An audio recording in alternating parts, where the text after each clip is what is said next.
आप देख रहे हैं the him tells horror stories. प्रस्तुत एक और नई कहानी। शाम का वक्त था। सारिका अपनी ऑफिस की डे शिफ्ट पूरी करके ऑफिस से निकली ही थी तो उसने देखा कि बस स्टैंड के पास लोगों की भीड़ जमा है। वो भीड़ में जाकर खड़ी हुई, लेकिन उसे ठीक से कुछ नजर नहीं आया। एक्सक्यूज मी, किसी का एक्सीडेंट हो गया है क्या? लोगों की इतनी भीड़ क्यों जमा है? हाँ मैडम, एक आदमी का एक्सीडेंट हो गया है। देखने से तो बिल्कुल नहीं लग रहा कि उसकी जान बच पाएगी। सारिका ने अपनी मास्टर्स करने से पहले नर्सिंग का कोर्स किया था, लेकिन अस्पताल की नौकरी उसे रास नहीं आई, इसलिए उसने अपनी फील्ड बदल ली। एक्सीडेंट की खबर मिलते ही वो तुरंत वहां पहुंच गई। रोड पर उस आदमी का खून चारों तरफ फैला हुआ था। सबसे पहले उसने एम्बुलेंस को कॉल किया, लेकिन ट्रैफिक इतना भारी था कि एम्बुलेंस को पहुंचने में बहुत देर हो रही थी। उस आदमी के सीने में बाइक का हैंडल घुस गया था। सारिका ने तुरंत पास रखा कपड़ा उठाकर घाव पर दबाव डालते हुए खून रोकने की कोशिश की, लेकिन उसके प्रयासों के बावजूद जब तक एम्बुलेंस पहुंची, वो आदमी दम तोड़ चुका था। एम्बुलेंस के देर से आने के कारण उसकी जान ना बच पाने का दुख सारिका के चेहरे पर साफ झलक रहा था। वो बेहद निराश होकर घर लौटी। मन में सिर्फ एक ही बात गूंज रही थी कि काश एम्बुलेंस समय पर आ जाती तो उस आदमी की जिंदगी शायद बच जाती। क्या हुआ बेटा? तेरा चेहरा इतना उतरा हुआ क्यों है? ऑफिस में किसी से कहासुनी हो गई क्या? नहीं माँ, किसी से कोई कहासुनी नहीं हुई। ऑफिस के पास ही एक आदमी का एक्सीडेंट हो गया था।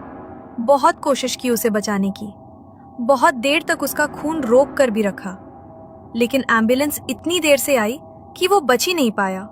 होनी को कोई नहीं टाल सकता बेटा। शायद भगवान की यही मर्जी थी। उसकी आत्मा की शांति के लिए प्रार्थना कर, और तू ज्यादा परेशान मत हो। हर बात को दिल पर लगा लेती है, ये अच्छी बात नहीं होती। सारिका बहुत ही भावुक स्वभाव की लड़की थी। किसी का भी दुख देखकर वो उसे अपने दिल में उतार लेती थी, लेकिन इस बार हादसा उसके सामने हुआ था। उस आदमी का अंतिम सांस लेना, उसके हाथों में खून रुकवाने की बेबस कोशिश, ये सब उसके दिमाग में गहरा असर छोड़ गया। ऐसी घटना किसी के सामने हो जाए तो वो पल बार बार याद आता है, दिमाग पीछा नहीं छोड़ता। सारिका के साथ भी यही हुआ। वो दृश्य उसकी आंखों के सामने घूमता ही रहा, और इसी वजह से वो रात भर सो नहीं पाई। करीब 3 बजे जाकर कहीं उसकी आंख लगी। संडे का दिन था, इसलिए किसी ने उसे जगाया भी नहीं। जब वो सोकर उठी, उसका सिर भयंकर दर्द कर रहा था। शरीर इतना भारी लग रहा था कि जैसे वो उसका बोझ उठा ही नहीं पा रही। दोपहर के करीब 12 बज चुके थे। जब वो कमरे से बाहर नहीं आई तो उसकी मां चिंता करते हुए उसके कमरे में आ गई। सारिका अपने सिर पर कपड़ा बांधकर चुपचाप बैठी हुई थी, चेहरा उतरा हुआ, और आंखों में सारी रात की थकान साफ झलक रही थी। अरे क्या हुआ तुझे? सर में दर्द हो रहा है क्या? दवाई ला कर दूं? हाँ माँ, बहुत तेज सर दर्द हो रहा है। शरीर भी बहुत भारी लग रहा है। पता नहीं क्या हो गया है। लगता है तुझे नजर लग गई है। कितनी बार कहा है बाल खोलकर बाहर मत जाया कर। ऊपर से तेरा वो परफ्यूम। कर वो हादसा हुआ था, पता नहीं उसी की वजह से तो ये सब नहीं हो रहा। रुक, मैं अभी घर में लोबान का धुआं कर देती हूँ और तेरी नजर भी उतार देती हूँ। सारिका की मां ने मिर्ची से उसकी नजर उतारी। जब मिर्ची को आग में डाला गया तो धुआं बिल्कुल नहीं हुआ। यह देख सभी को लगा कि शायद सच में उसे नजर ही लगी थी। घर की शुद्धि के लिए सरला ने लोबान का धुआं भी कर दिया। शाम तक सारिका की तबीयत बिल्कुल ठीक हो गई। रात को उसने घर वालों के साथ मूवी भी एक देखी, और अगली सुबह ठीक ठाक ऑफिस निकल गई। लेकिन रात को जब वो घर लौटी तो फिर वही हालत। सर में तेज दर्द, शरीर में भारीपन, और इस बार इतना ज्यादा कि वो घर आते ही खड़ी भी नहीं रह पाई। ना उसने खाना खाया, ना किसी से बात की। और सीधा अपने कमरे में जाकर दरवाजा बंद कर लिया। है? इसे क्या हो गया? ये सीधे अंदर क्यों चली गई? न किसी से बात की, न कुछ खाया। पता नहीं, ऐसा तो ये कभी नहीं करती। तू जाकर देख क्या हुआ है। गौतम ने सारिका के कमरे का दरवाजा खटखटाया। अरे क्या हुआ तुझे? दरवाजा क्यों नहीं खोल रही? माँ बाहर खाने के लिए बुला रही है, जल्दी आजा। मेरा खाने का मन नहीं है, आप लोग खा लीजिए। बहुत थक गई हूँ, नींद आ रही है। प्लीज अब मुझे डिस्टर्ब मत करना। जब सारिका ने कहा कि वो बहुत थकी हुई है तो गौतम कुछ नहीं बोला और वापस चला गया। लेकिन अगली सुबह जब सरला उसके कमरे में पहुंची, सारिका को देखकर उनकी आंखें फटी की फटी रह गई। जो सारिका कल तक बिल्कुल ठीक लग रही थी, आज उसकी आंखों के नीचे गहरे काले गड्ढे पड़ चुके थे और वो दीवार की ओर टकटकी लगाकर अपने आप ही मुस्कुरा रही थी। तू पागल हो गई है क्या? भला कोई ऐसा मजाक करता है? आज के बाद मेरे साथ ऐसा भद्दा मजाक करने की जरूरत नहीं है। गुस्से में सरला वहां से चली गई। उसी वक्त सारिका के फोन की रिंग बजी। स्क्रीन पर रोहन का नंबर चमक रहा था। उसने झट से कॉल रिसीव की। तो आखिर कॉल आ ही गई तुम्हारी। सुनो रोहन, अगर इस बार भी तुमने घर पर मेरे लिए बात नहीं की ना, तो मैं मम्मी को कह दूंगी कि जहां उन्हें ठीक लगे वहीं मेरी शादी कर दे। अब मैं और इंतजार नहीं कर सकती तुम्हारा। अरे भाभा, थोड़ा टाइम तो दो मुझे। अब और टाइम नहीं दूंगी रोहन। 3 साल से तुम यही बोल रहे हो, थोड़ा टाइम थोड़ा टाइम। अब मैं घर वालों को और नहीं रोक सकती। या तो तुम मेरे घर आकर मेरा हाथ मांगो या फिर मुझे हमेशा के लिए भूल जाओ। लेकिन सारिका ने रोहन की बात बीच में ही काट दी और गुस्से में कॉल डिस्कनेक्ट कर दी। उसे गुस्सा तो था, लेकिन उसके बाद जो हुआ वो गुस्से से कहीं ज्यादा डरावना था। अचानक उसके सिर में तेज भारीपन उतर आया। कमरे की लाइट्स बिना किसी कारण चमकने लगी। माहौल में अजीब सी ठंडक फैलने लगी। सारिका घबराकर अपने बेड के पास लगे शीशे की तरफ देखती है और अगले ही पल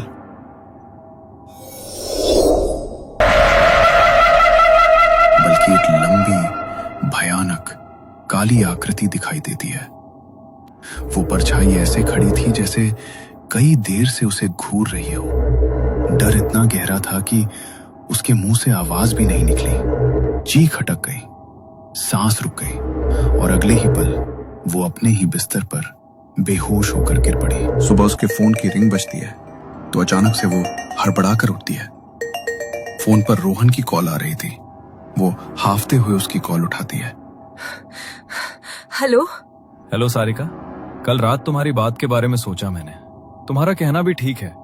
मैंने फ्लाइट की बुकिंग कर ली है। कल मैं तुम्हारे घर शादी की बात करने आ जाऊंगा। ठीक है रोहन, मैं मम्मी को बता दूंगी। क्या हुआ सारिका, तुम इतना हाफ क्यों रही हो? तुम्हारी तबीयत तो ठीक है ना? हाँ, बस वो तुम्हारी कॉल से मेरी आँख खुली और एक बुरा सपना देखा तो थोड़ी घबरा गई थी। तुम ध्यान से आना। सारिका ने कॉल कट की और अपनी मम्मी को रोहन के आने के बारे में बता दिया।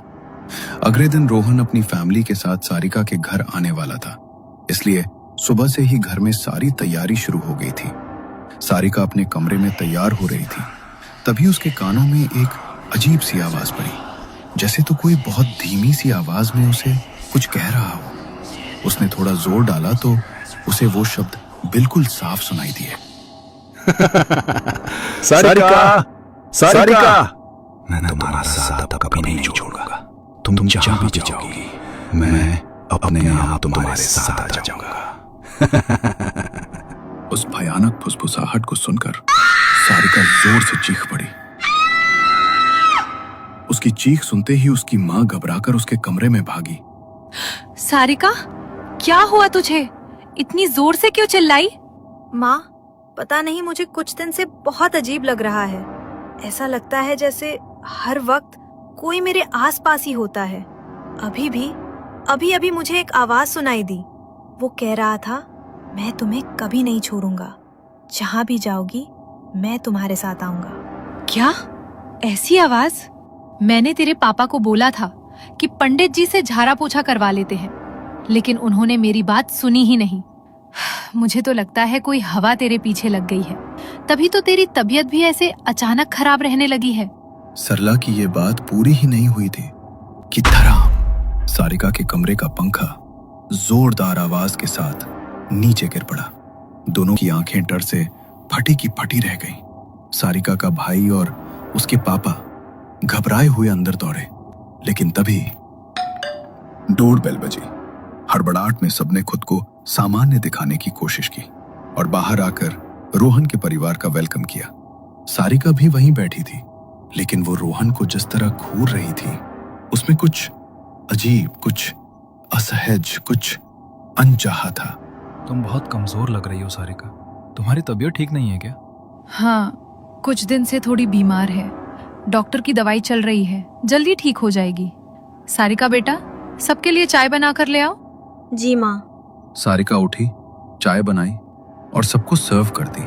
लेकिन जब वो रोहन के पास पहुंची, उसने जानबूझकर गर्म चाय से भरा कप रोहन पर उंडेल दिया। I am so sorry Rohan, पता नहीं कप मेरे हाथ से कैसे छूट गया। तुम्हें ज्यादा लगी तो नहीं? नहीं, मैं ठीक हूँ। सारिका, तुम रोहन को अंदर ले जाओ। बेटा, अंदर जाकर शर्ट साफ कर लो। सारिका रोहन को अपने कमरे में ले गई। रोहन बाथरूम में शर्ट पर पड़ गए दाग साफ कर रहा था। तभी उसे महसूस हुआ जैसे कोई उसके ठीक पीछे से गुजरा हो।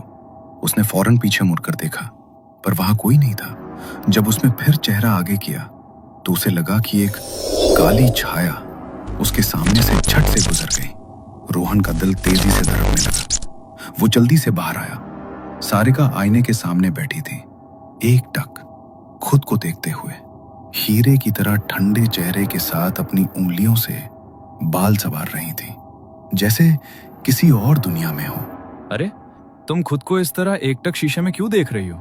पता नहीं क्यों, लेकिन आज तुम्हारा बर्ताव बहुत अजीब लग रहा है मुझे। इतने सालों से तुम्हें जानता हूं, पर आज जिस सारिका से मैं मिल रहा हूं वो मेरी सारिका लग ही नहीं रही। ठीक कहा तुमने, मैं तुम्हारी सारिका नहीं हूँ। क्या मतलब? मेरा मतलब है मिस्टर रोहन, जब तक हमारी शादी नहीं होती तब तक मैं तुम्हारी नहीं हूँ। मुझे अपना बनाना है तो पहले शादी करनी पड़ेगी ना। ओ, तो ये बात है। फिर तो झट मंगनी पट शादी करूंगा मैं तुमसे। वैसे तुम आज बहुत सुंदर लग रही हो। रोहन प्यार से सारिका के बाल सहलाने लगा, लेकिन हर बार उसकी उंगलियां सारिका को छूती, सारिका के चेहरे पर एक बेचैनी, एक अजीब सा गुस्सा उभर रहा था। अचानक उसकी गर्दन अजीब तरीके से अकड़ने लगी, जैसे कोई अदृश्य ताकत उसे मोड़ रही हो। उसकी गर्दन टेढ़ी हो गई, अस्वाभाविक ढंग से। रोहन की सांसें रुक गईं। ये क्या हो रहा है तुम्हें? सारिका, तुम ठीक हो ना? ये क्या कर रही हो? टेढ़ी गर्दन के साथ सारिका ने रोहन को देखा और एक भयानक, अस्वाभाविक मुस्कान उसके चेहरे पर फैल गई।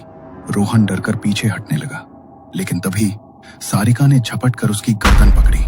उसकी पकड़ इतनी कस थी कि रोहन की सांसें रुकने लगी। घबराकर उसने पूरी ताकत से सारिका को धक्का दिया और सारिका का सिर बेड के कोने से टकराया।